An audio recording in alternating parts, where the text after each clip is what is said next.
It's interesting. I was just discussing with Councillor Mahoney here this morning.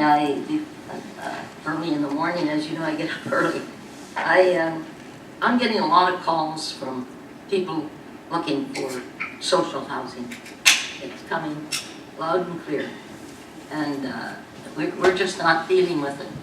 We're not the only ones not dealing with it. We had a big discussion at the Fiscal Review Committee yesterday on it, and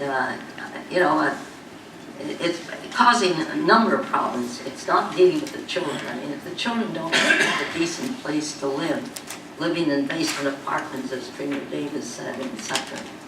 And so it was interesting. I just had a resolution typed up that I worded roughly this morning on the issue, and I'd like to present it now if that's possible for consideration, because it deals with the very thing.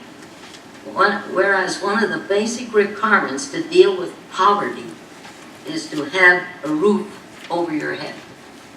And what the lack of social housing is doing, forcing people into illegal apartments in our city and into accommodation, and again, the Premier mentioned, and you mentioned, one room, trying to raise a family of 2 or 3 children.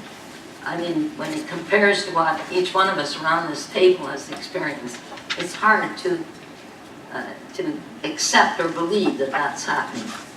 And I think the time has come, Mr. Chairman, that we have to call together the developers and the home builders in the region of Peel, and that's what the resolution will be asking you to do, to receive input as to what incentives are required for the private sector to build social housing.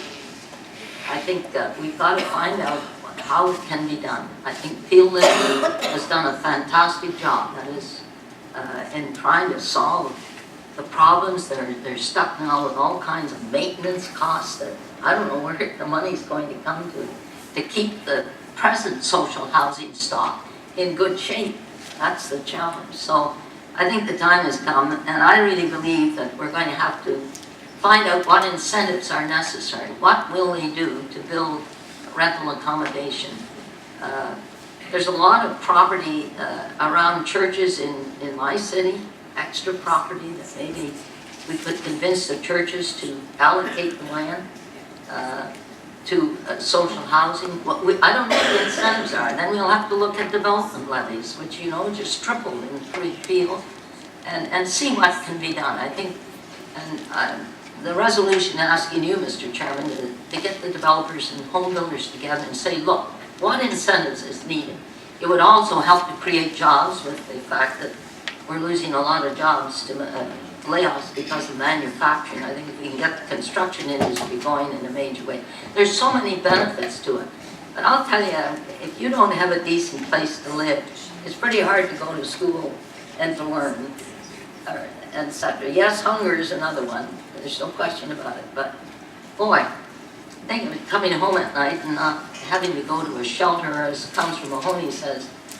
We have families living in shelters in the Greater Toronto area, living in shelters, part-time, you know, temporary shelters. They don't.